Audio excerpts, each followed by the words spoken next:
Maştağanın deməli Savalan qəsəbəsindədir bu. Yüksək gərginlik 35 milli xəttlərdir.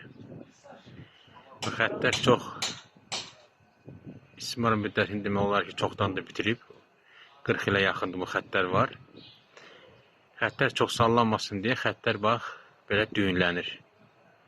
Azar işi xəttləri bax bu formada təmir edir. Xətt bir dəfə qırılıb, təzədən yamağa vurublar. Sonra xətt çox sallandığından təzədən xətt düyünlənib. Yəni bu xəttdə hardasa 3 dənə belə düyünləmiş bir zona deyirlər var. Vüqar Əhmədovun sərgüzəştləridir.